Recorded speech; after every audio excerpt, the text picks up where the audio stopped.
Саламатсыңарбы достор, саламатсыңарбы Окуу Дигитал каналынын абоненттери жана тез окуунун күйөрмандары. Бүгүнкү сабагыбызды биз сырттан өткөрмөй болдук. Келгиле чогуу көрөбүз. Кантип биз эски тутууну жакшыртабыз, улантабыз. Бүгүнкү сабагыбыз кичинекей балдар үчүн болмокчу. Кантип балдарды кызыктырып окута баштайбыз. Көпчүлүктүн суроосу менен мен бүгүнкү сабакты балдар үчүн өтүп берейин дедим. Тез окуудан тез окуу балдар үчүн. Акыркы чыгарылган видеодон кийин мен көп каттарды алдым сиздерден. Баланын эс тутуму жакшы эмес, кандай кылып жакшыртабыз, кантип окууга кызыктырабыз деп анан бир күндү белгилейли деп чечтик. Келгиле ошол күндү азыр сабактын акырында дагы ал жөнүндө айта кетмекчимин. Же болбосо бул сабактын кайсы күнү мен силерге ачык, бекер сабак өтүп бере тургандыгымды алдында датасын жазамын. Ошол күнү, ошол убакта же болбосо Телеграмда, Инстаграмда, Фейсбукта Окуу Дигитал группалары бар. Ошол жактарга катталасыздар да, мен ошол жерде жарыялаймын. Анан сырткары тез окуу же болбосо Телеграмда группада Zoom аркылуу өтүлчү сабактын шилтемесин жарыялайм. Интернет баракчаларына мен жарыялабай калгам шилтемелерди, себеби ар кандай реклама берчүлөр же болбосо бул сабактарга тиешеси жок адамдар кирип алып эле бул жактара колдоно беришет экен, ошол себептен бербей калдым. Чыныгы кызыккандар группага кошулат, ошол жерден эле шилтемени ала аласыздар, кошула аласыздар. Сабагыбызды улантабыз.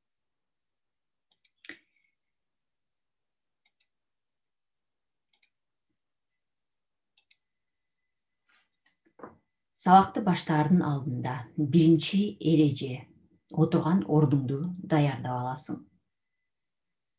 Бүгүнкү сабак балдар үчүн, чоңдор үчүн деле болсо болот. Себеби мен жайлатылган, балдарга арналган текстти тандап алдым. Ордуңарды даярдап алдыңарбы? Андан кийин экинчи эреже бул тапшырмаларга көңүл бөл. Эгерде жаңы эле ойноп келип, же бир нерсе менен алек болуп жаткан болсоңуздар, алардын баарын жыйыштырып, мынакей мен азыр окуйм, мен азыр бул сабактан эмнени үйрөнөм деп өзүңөрдү дагы шыктандыра баштайсыңар. Орусча айтканда өзүңөргө мотивация бересиңер. Үчүнчү эреже: эч нерсеге алаксыбагыла. Мейли бирөөлөр ар жака бер жака чуркасын, кунт койсоңор, анда алаксыбай да каласыңар. Андан сырткары тексттерди окуп жатканда эске тутуп калуу үчүн эмне кылат экен? Мен сиздерге кичинекей азыр кеңешимди айта кетейин. Өзүбүздүн эле эске тутуубузду жакшыртыш үчүн эмне кылышыбыз керек? Көнүгүүлөрдөн сырткары дагы көп нерселер бар. Ал колубуздан келчү нерселер. Айта кетмекчимин. Кантип эске тутууну жакшыртабыз? Эң биринчиден көбүрөөк эшикке чыгып, таза аба жутушуңуздар керек. Көңүлдү жайгартып, тамак ашты убагында жана туура тамактанып, андан кийин эң керектүүсү убагында уктап, уйкуну кандыруу керек. Биринчи тапшырмабыз Шульте таблицасы. Нөлгө карайбыз жана көздүн кыйыгы менен сандарды издеп таба баштайбыз.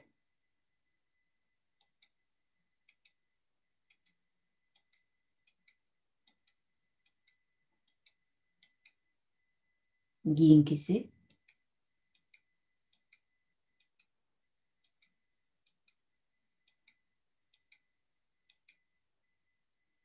дагы бир жолу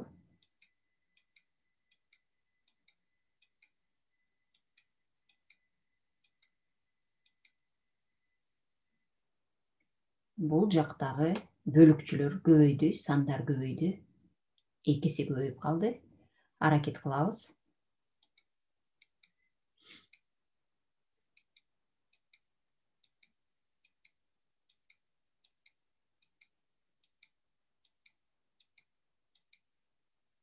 Болдубу?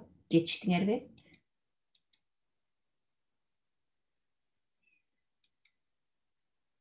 Эми бул жактан сөздөрдү окуй баштагыла.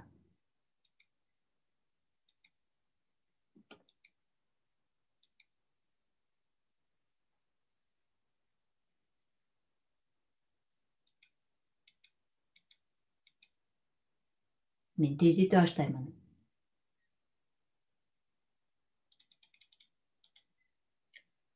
Бул сөздөрдү таанып калгандан кийин тезирээк окуп калат экенсиңер, Ошол сыяктуу эле. Канчалык көп окусаңар, ошончолук сөздөрдүн баары тааныш болуп, көз көнүгө баштайт да тез окуй баштайбыз. Мынакей азыркы кичинекей көнүгүүдөн кийин эле көрдүңүздөр. Ар бир бала тез окуганга үйрөнө алат. Мен билбейм, болбойт деген болбойт. Эң биринчи өзүңөрдүн кызыгууңар болсо, окуйм, мен окугум келет, мен окуй алам деп өзүңөргө да ишенич беришиңер керек. Же болбосо ата энелер да өзүнүн балдарына ишенич бериш керек. Сен окуй аласың. Сен жамансың деген сайын жаман боло берет. Ошончуктан жаман деп айтпайбыз. Сен жакшысың, мынакей үйрөнөсүң деп. Бир канча жолу кайталаган соң тездей баштайт. Эгерде мындай узун сөздөр, узунураак сөздөр болсо, окуйлбай атса, анда аларды оңгуга бөлөбүз. Окуйбуз.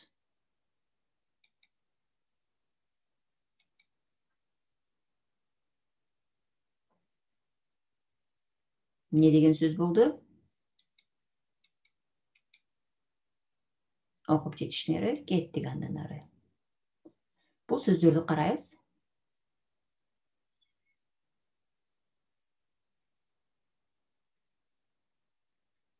Эми бирден окуй баштайбыз.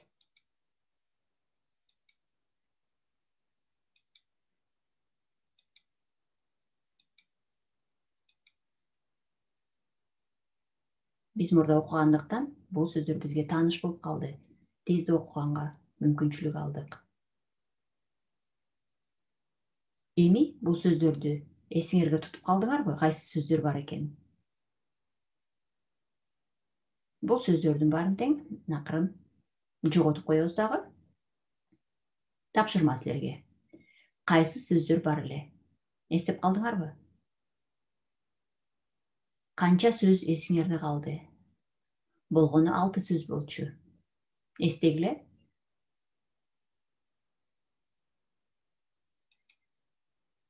Апа, ата, бак, шаар, мектеп, тапшырма. Өзүңөр ушинтип текшере баштайсыңар. Эми китеп окуйбуз. Азыр сөздөр менен кичинекей көнүгүүлөрдү жасап алдык. Эми биз Аяна жана Аянанын окуялары жөнүндө китеп окуйбуз. Бул китепчени, бул окуяларды мен сиздер үчүн өзүм которуп, өзүм жасап бере баштаймын. Бул электрондук китеп деп атасак болот, балдар үчүн. Мынакей, бул текст. Бул 1 мүнөттүн ичинде 40 сөз камтылган. Жетишип окуганга аракет кылабыз. Биринчи азыр бир аз убакыт беремин, текст менен таанышып алыңыз. Бир сыйра карап чыккыла, текст оор эмеспи? Чоң сөздөрдү көрө калып эле коркуп кетпейбиз, оор эмес. Окуса болот. Кеттик.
Убакыт бүттү.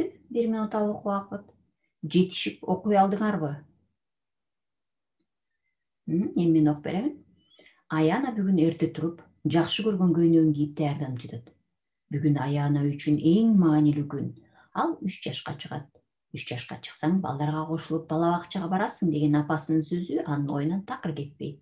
Көптөн күткөн күн дагы келди.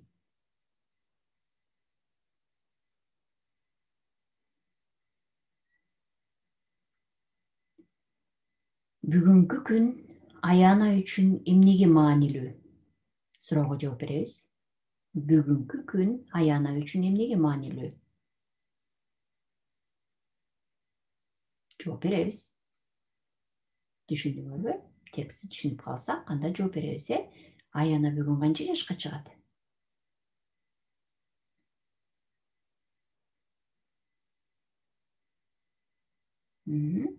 Аяна 3 жашка чыкканда кай жака барат экен?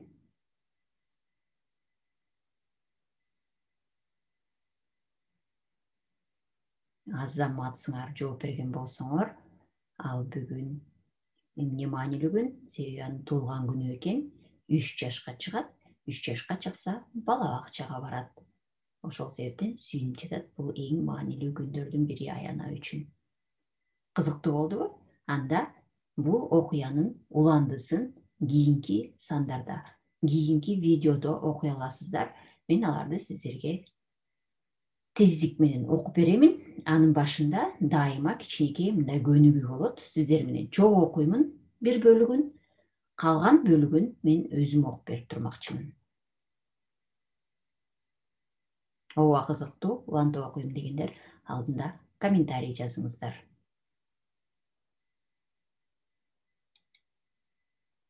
Эми мына ал күн дагы келип, Аяна бала бакчага даярданып жатат. Ал кичине баштыкчасына туулган күнүнө белекке алган рюкзак, кызыл үй, бут кийими жана кызыл өтүгүн салып алды. Бул чыгарманын кичине уландысы. Толук ушул окуяны мен өзүнчө видео кылып алдында чыгарып коёмун. Ким каалагандар окуса болот. Азыркындай кылып жай текстти өңү өзгөрүп, ээрчип окуганга ылайыкташтырып, электрондук китеп кылып жүктөп коёмун. Чогуу окуйбуз. Ушуну менен сабагыбыз акырына чыкты. Сабак жактыбы? Алдында сиздерден комментарийлерди күтөм. Жана жакында биз сиздер менен жолугушуу өткөрмөкчүбүз. Ал жолугушуунун убактысын жана кайсы группага жазыласыңар, алдында шилтемеге жазыласыздар. Жана бизге абонент болуп кийинки сабактарды өткөрүп жибербешиңер үчүн катталып коюшуңуздар керек.